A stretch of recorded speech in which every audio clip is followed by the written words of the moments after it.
Seguimos então com liberdade de opinião e agora nós vamos conversar com um comentarista político ao vivo, Caio Coppola. Oi, Caio, muito boa tarde para você. Boa tarde, Evandro. Boa tarde, espectador da CNN. E Caio, eu começo falando contigo sobre movimentações políticas. O governador de São Paulo, João Dória, se reuniu em um jantar ontem à noite com a cúpula do PSDB, né? Entre os assuntos estava o convite para dissidentes do Democratas, o DEM, integrarem o partido. Principal nome é do ex-presidente da Câmara, Rodrigo Maia, que, como a gente viu, anunciou a saída do Democratas, se disse ali traído pela presidência do partido. No jantar com Dória, estiveram presentes o ex-presidente da República, Fernando Henrique Cardoso, também José Serra, Aloysio Nunes e Rodrigo Castro. Caio, eu quero saber de você como que você avalia a possibilidade do Maia desembarcar no PSDB com alguns de seus aliados, se esta seria a melhor opção para Maia ao sair do DEM e, mais do que isso, se o PSDB, se ele poderia se fortalecer para a eleição de 2022 usando essa estratégia do convite a Maia. Bom, Evandro, como o deputado Rodrigo Maia cada vez mais vai aparecer cada vez menos no noticiário, né, já que a sua relevância vinha da cadeira que ele transformou em trono, né, eu vou aproveitar essa oportunidade para falar bastante e tomara pela última vez sobre essa figura bem peculiar aí da fauna política nacional. Bom, sobre o apressado convite, né, do João Dória, como você bem colocou, para que o Rodrigo Maia se filie ao Partido da Social-Democracia Brasileira, eu faço questão de citar o espirituoso Guilherme Fiuza, né, nosso colega jornalista, escritor e roteirista premiado. Ele disse que basta um espirro contra o Palácio do Planalto para receber um convite do governador de São Paulo para se juntar ao PSDB. E como não lembrar, né, daquela cena tocante, orquestrada pelo João Dória, em que o Rodrigo Maia, aos prantos, conquistou rasgados elogios do deputado Alexandre Frota no seu discurso de filiação aos tucanos, né? Mas, infelizmente, pro PSDB, lágrimas não funcionam como um tônico eleitoral e elas não vão fortalecer o partido. Quando a gente analisa os números de 2018, a gente conclui que o chororô do ex-presidente da Câmara é impopular e é caro. Ele é impopular porque a sua última votação é pouco expressiva, são 74 mil votos. E o choro é caro porque para conquistar esse resultado sofrível, a campanha do deputado abocanhou aí pelo menos R$700 mil de dinheiro público. Ou seja, superar a falta de carisma, né, de representatividade do senhor Rodrigo Maia, além de ser uma conta salgada, porque o dinheiro sai dos fundos partidários, né, é um investimento de altíssimo risco. Ele não conta com a adesão em massa do eleitor fluminense. E uma nota lateral aqui, né? Mesmo com toda essa verba pública desperdiçada, a campanha de 2018 do senhor Rodrigo Maia registra uma dívida de R$604 mil, isso segundo o site oficial do TSE.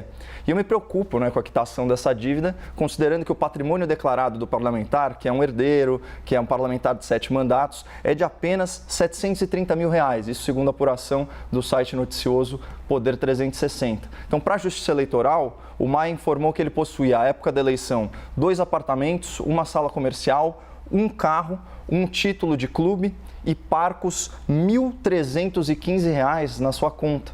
Então, nenhum investimento, nenhuma aplicação, nenhum dinheiro no cofre. Então, isso nos leva aí só a 2 conclusões bem óbvias. Primeira, o ex-presidente da Câmara precisa aprender urgentemente noções básicas de finanças pessoais. Né, com o salário bruto de deputado de R$ 33.700 por mês, espanta que o parlamentar não tivesse nem R$2.000 disponíveis em caixa. E a segunda conclusão, a gente precisa saber quem vai pagar ou quem já pagou essa vultosa dívida de campanha publicada pelo Tribunal Superior Eleitoral e cujo valor extrapola R$600 mil.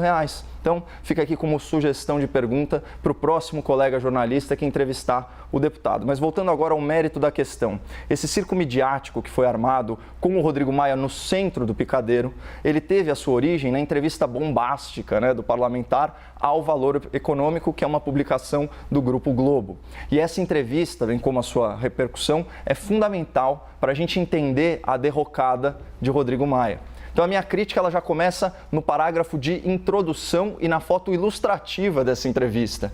Diz essa reportagem tão gentil e complacente do Valor Econômico.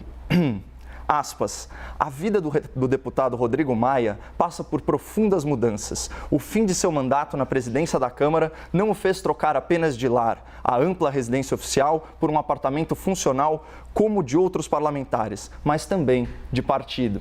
E esse parágrafo condescendente, né, ele é precedido por uma imagem simbólica do ex-deputado todo-poderoso servindo seu próprio café, vejam só, que é uma tentativa ridícula de humanizar Rodrigo Maia, gerando empatia pela sua perda de status. Então eu faço questão de trazer aqui para o espectador a descrição do Congresso em Foco, né, que é um site noticioso da UOL, sobre como que é um apartamento funcional, esses comuns assim. Então vamos lá. O imóvel se localiza na área nobre da capital federal, com vista para o Lago Paranoá. Em valores de mercado, o metro quadrado excede 5 dígitos. O preço do apartamento supera 2 milhões de reais e o aluguel chega a 10 mil reais mensais. Tá? Apesar de servir essencialmente para apenas um parlamentar, a metragem é superior a 200 metros quadrados, com 4 quartos. Na suíte principal, cama king size, frigobar, mini adega e banheira de hidromassagem. E os nossos ínclitos parlamentares, né, os distintos representantes do povo, nem precisam gastar energia, porque o AP já vem todo mobiliado com aparelhos eletrônicos e utensílios domésticos. Isso sem falar no salário de 33 mil, na cota parlamentar de 40 mil e na verba de gabinete que excede 1 milhão e 200 mil reais por ano. E aqui fazendo um link, vocês entenderam por que é inacreditável que o senhor Rodrigo Maia declare apenas R$ 1.315 na conta para a Justiça Eleitoral? Bom, é patético esperar a empatia do público por uma perda de status quando você mantém tantos recursos, tantos benefícios e tantas regalias. E, na verdade, o que o Rodrigo Maia realmente perdeu são privilégios nababescos, como listou uma outra reportagem da Folha de São Paulo de 16 de janeiro. Aqui a lista do que ele perdeu. Ele perdeu a residência numa mansão às margens do Largo Paranoá, num imóvel de quase 900 metros quadrados, com amplo jardim e piscina. Né, perdeu segurança 24 horas da Polícia Legislativa, né, o que ajuda a fugir um pouco da sua própria impopularidade. Perdeu a nomeação extra de 46 servidores, isso é praticamente um exército particular de burocratas e de técnicos e também de apaniguados. Né? Perdeu o carro oficial com 2 motoristas à disposição em turnos distintos. E perdeu o avião da Força Aérea Brasileira, a FAB, que é a forma mais efetiva de não ser confrontado com o público pagador de impostos que viaja nos voos comerciais. Então, isso tudo não pertence mais ao cotidiano privilegiado do deputado Rodrigo Maia. Mas, né, evidenciando aí o ridículo da introdução e da foto da matéria do Valor, vamos continuar seguindo aí com os trechos da polêmica entrevista. Olha o que ele disse. Hoje posso dizer que sou oposição ao presidente Bolsonaro. Quando era presidente da Câmara, não podia dizer. Isso é uma confissão tardia, da forma parcial, partidária, né, com que Rodrigo Maia conduziu a Câmara Federal nos últimos anos. E não tem problema nenhum em atuar como oposição ao governo. O problema é fazer isso de forma dissimulada, em detrimento do interesse público, em plena crise econômica e crise de saúde. Né? Então percebam aí o desenrolar dos acontecimentos. Apenas uma semana depois da queda de Maia, o presidente do Senado estabeleceu metas e prazos para a necessária reforma tributária e o presidente da Câmara anunciou que encaminhará hoje para a CCJ a urgente, né, reforma administrativa. Então, tudo isso estava atolado aí no pântano do gabinete do senhor Rodrigo Maia, que monopolizava aí os voláteis holofotes da imprensa militante e conduzia os trabalhos de forma autoritária, sem previsibilidade quanto à pauta, previsibilidade quanto às relatorias, previsibilidade quanto às votações. O Maia foi tão antirrepublicano nas suas pretensões de perpetuação no poder que nem o Supremo Tribunal Federal, tão afeito a reescrever a Constituição, concordou com essa violação grosseira ao texto expresso na nossa lei maior. E aqui cabe uma outra nota lateral, é importante falar isso. Eis o que diz a Constituição Federal no seu artigo 57, parágrafo 4º, né? Isso para desespero dos tiranetes do parlamento. A posse, né, dos presidentes das casas é para mandato de 2 anos, vedada a recondução para o mesmo cargo na eleição imediatamente subsequente. Ou seja, é vedada pelo texto constitucional qualquer reeleição, qualquer tipo de reeleição para o cargo de presidente da Câmara, ainda mais na mesma legislatura. Mesmo assim, 4 ministros do Supremo, com evidente vocação autoritária, votaram contra a lei expressa na Constituição e a favor da reeleição, beneficiando o senhor Rodrigo Maia. Aqui eu vou fazer uma pausa dramática para o espectador adivinhar o nome dos 4 ministros do STF que votaram dessa forma. Já imaginaram? É isso aí. Dias Toffoli, Ricardo Lewandowski, Gilmar Mendes e Alexandre de Moraes. E a título de esclarecimento, o voto do neófito ministro Cássio Nunes, também inconstitucional, só beneficiava a candidatura do senador Davi Alcolumbre. Mas voltando à entrevista, né? Mais aspas aqui para o Rodrigo Maia. O DEM decidiu majoritariamente por um caminho, voltando a ser de direita ou extrema direita, que é ser um aliado do Bolsonaro. Essa parte é fundamental, porque aqui tem 3 mentiras escandalosas. Primeiro, o Democratas tem agenda própria, não integra a base de apoio ao presidente da República. Tanto que, mesmo ocupando até pouco tempo o Ministério da Saúde, a Secretaria-Geral e ainda o Ministério da Agricultura, Ministério da Cidadania e diversas posições de liderança no Congresso, né? Ainda se aliava com João Dória em São Paulo e nunca repreendeu o ex-ministro Mandetta e o próprio Rodrigo Maia pela sua oposição sistemática e não propositiva ao governo federal. Tá? Segunda mentira, ser aliado de Bolsonaro não te faz uma pessoa de direita, te faz apenas um bolsonarista de turno. E o exemplo mais emblemático é o tal do Bolsodória. A direita, o liberalismo, o conservadorismo são avessos ao culto à personalidade e se caracterizam pela fidelidade a princípios republicanos e garantias fundamentais, não pela fidelidade cega a qualquer político que seja. E terceira mentira, nem Bolsonaro, muito menos o DEM, o Democratas, podem ser classificados como de extrema direita. O extremismo político, ele se caracteriza pelo quê? Pela ruptura autoritária com a ordem democrática, pela violação dos direitos humanos e pelo reconhecimento da violência como um mecanismo político legítimo. No Brasil, isso se observa onde? Na atuação da esquerda, que viola e depreda a propriedade privada, que agride forças policiais no exercício regular das suas atribuições, que reiteradamente se manifesta nas ruas com violência e que arquitetou um projeto corrupto de perpetuação no poder, subornando e aparelhando os demais poderes. Isso, sim, é extremismo, né?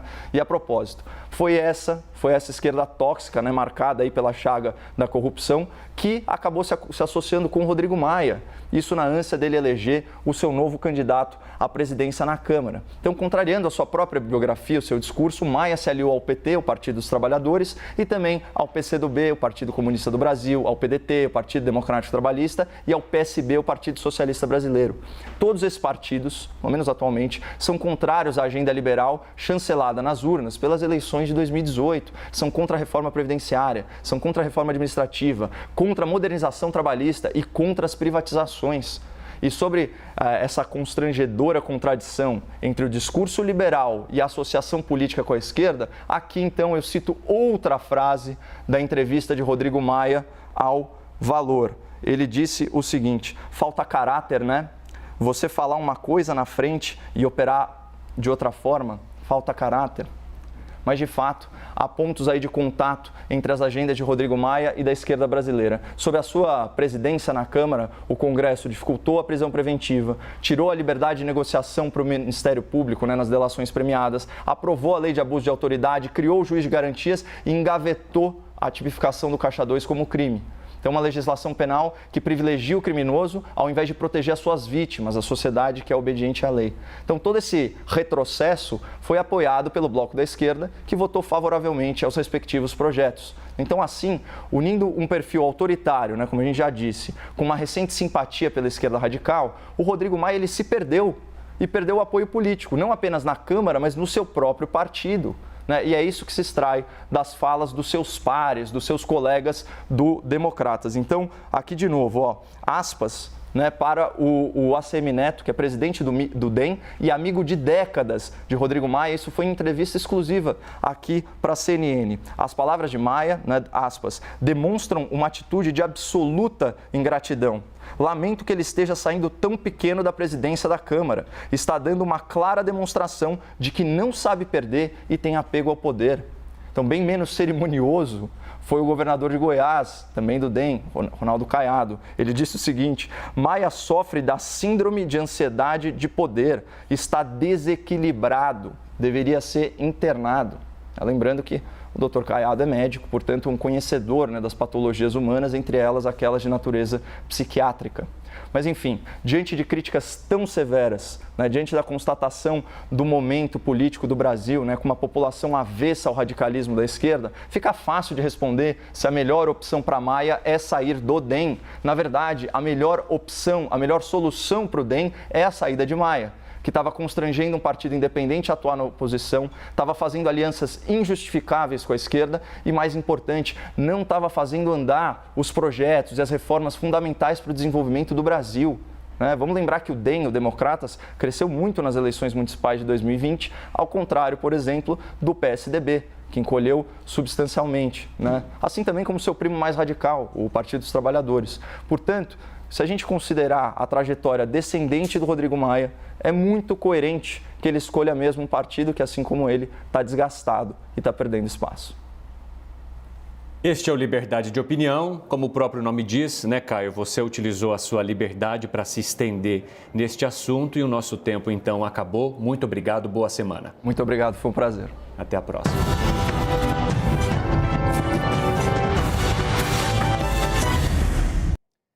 As opiniões emitidas pelos comentaristas do quadro não refletem necessariamente a posição da CNN.